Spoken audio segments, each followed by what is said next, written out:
Beverly is an antagonist. Pat Beverly is a supervillain.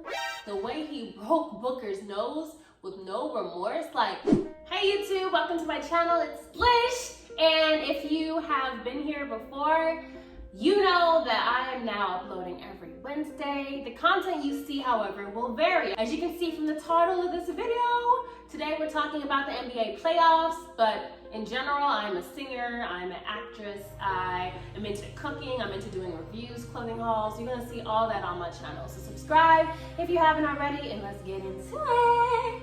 I want to start out by saying, growing up, I did not grow up in a household where watching basketball or football or just sports for that matter was prominent. My dad didn't really watch sports like that, so I didn't grow up with any loyalty to any particular teams. I just kind of go for whoever my friends are going for at the time, or I'm dating someone, whoever they're going for, and so on. That being said, I was invested like never before in this year's playoffs. That's for two reasons. Number one, my boyfriend is into sports, and it's the first relationship where I've been this invested. And secondly, I live in Arizona, and I've been here long enough to claim it, I guess. But as many of you know, the Suns were in the finals this season. I ended up following Bleacher Report on Instagram, and I learned quite a lot as I was watching the playoffs and watching the Suns progress through the different matchups. One thing I learned being that the Suns actually haven't been in the finals since 1993, the year I was born. So literally, for the entire length of my life, the Suns have not been in the finals until now. So, wow, okay. Secondly, the Bucks. The Bucks haven't won the finals for 50 years. So from both ends of the NBA finals, there was a lot at stake here and a lot of pride in it. I was really proud of myself because as someone that doesn't watch sports, watching game after game after game this season, I got to know a lot about the Suns players. I guess you could call me a bandwagoner. It's just, it is what it is. Like, I'm supporting them because they are representing the state I live in, and that's about it. I don't have any strong loyalties still, but I thought it was just fun to participate in the excitement surrounding the Suns being in the finals and getting to the finals. Booker, CP3 did an amazing job, but we're gonna dive into what I really feel about these Suns players. All right. Y'all know in the original Space Jam movie, the OG Space Jam with Michael Jordan? Yeah. Y'all remember how something happened in Space Jam where there were some basketball players sporadically throughout the world that just lost their powers? Like, they didn't know how to dribble anymore. They didn't know how to pass, how to shoot, how to block, you know? That's what happened to the Suns, I feel like, after game 2 in the finals against the Bucks. The first 2 games, we had it. But then the 4 after, y'all know what happened. It was kind of disappointing because watching the Suns get to the finals, I saw a different level of athleticism than I did in the actual finals against the Bucks. It seemed like the Suns may have been intimidated or just overwhelmed at the fact of being there. No shade at all to anybody on the Suns. I can't shoot like that. I can't play defense like that. But just from what I've observed watching the playoffs, y'all were doing amazing. Y'all were really dedicated to getting to the finals. And I don't know if that's the issue, that you guys were so focused on getting to the finals and not so focused on winning the championship, that once you got to the finals, it seemed like that drive kind of subsided. I don't know. Let's talk about how the Suns actually did against the Bucks. Let me start by saying the Bucks are a really strong team. Okay, you have Giannis, who at this point, he's a legend. Like, everyone knows at this point, he is a legend. I knew the Bucks were basically probably more than likely going to win the finals by game 3 because of that slam dunk that Giannis did, where he was so aggressive with it and then landed and was just looking at the camera like, oh, like, yeah, I did that. And that's only the beginning. Like, the way he stared into the soul of everybody in America watching the game, like you knew at that point it was over. It was over because you got Giannis, you got all his team members passing him the damn ball. You have Middleton, you have Drew, and you have Bobby. Like, that was a power team right there. Like, those team members of the Bucks are really what gave them the championship this year. And on the other hand, on the Suns, we had Booker and we had CP3 as our two prominent players. However, against the Bucks, it seems like they just lost their powers. They didn't know what they were doing anymore. So there goes, you know, our two most prominent players.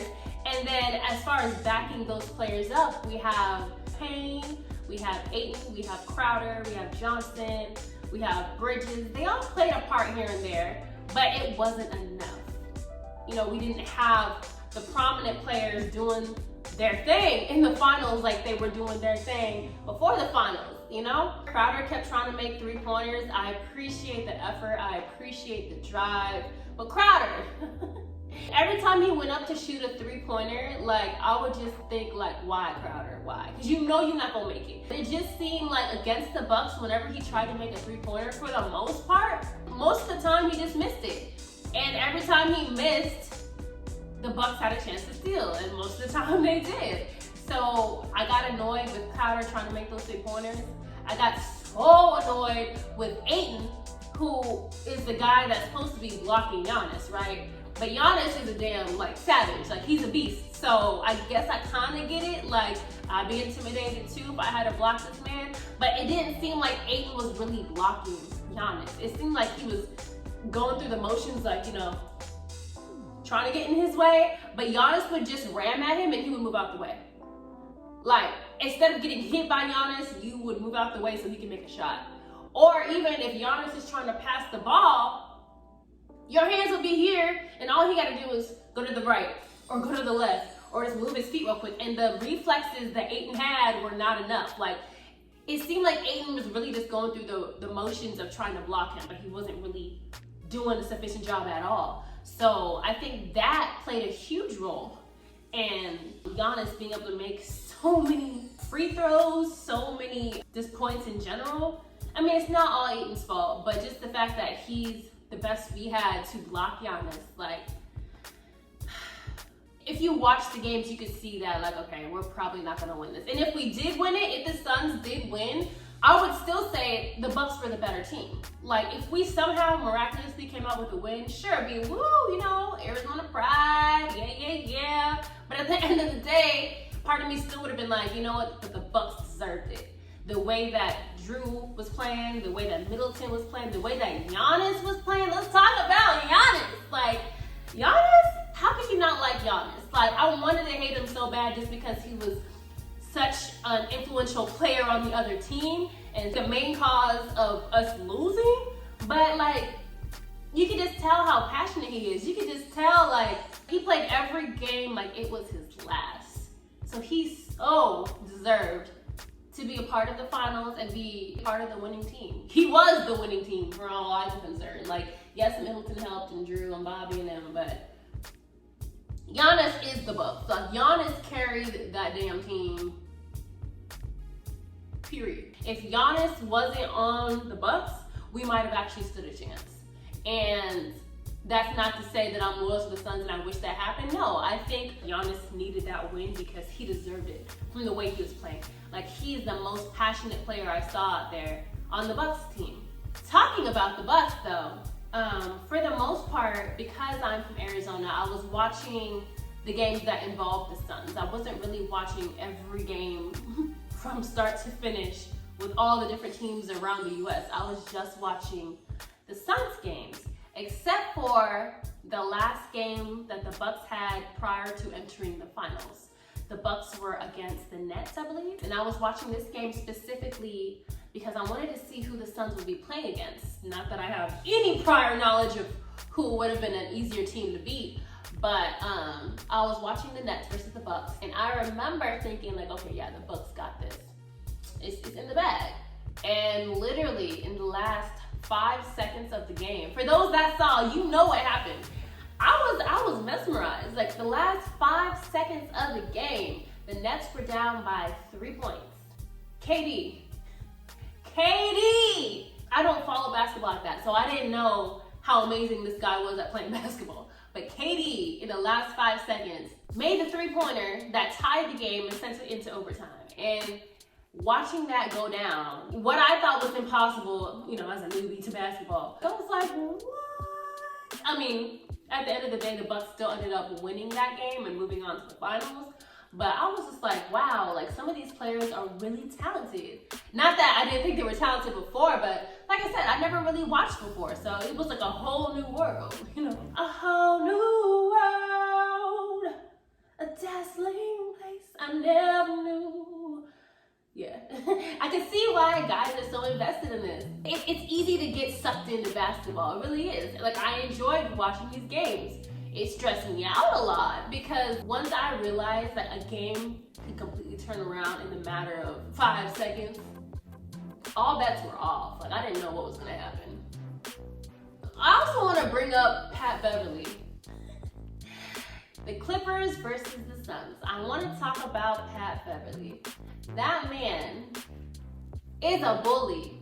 Certified bully. He had to be one of them bullies in high school. Pat Beverly is a whole bully. Like his aggression was just so much.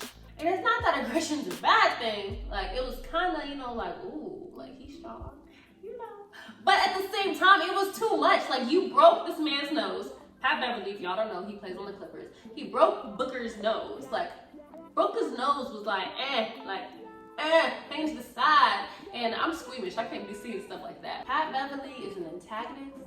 Pat Beverly is a supervillain. The way he broke Booker's nose with no remorse, like it would be one thing to accidentally break someone's nose and be like, damn, sorry, I guess I was a little aggressive. Not only did he break the guy's nose, but then still having to compete against him for the remainder of the game, you just see this man taunting Booker, like literally, you could tell he was being a jerk. Like, you a jerk, I know. You a jerk, I know. He knows it, because he ended up apologizing to CP3.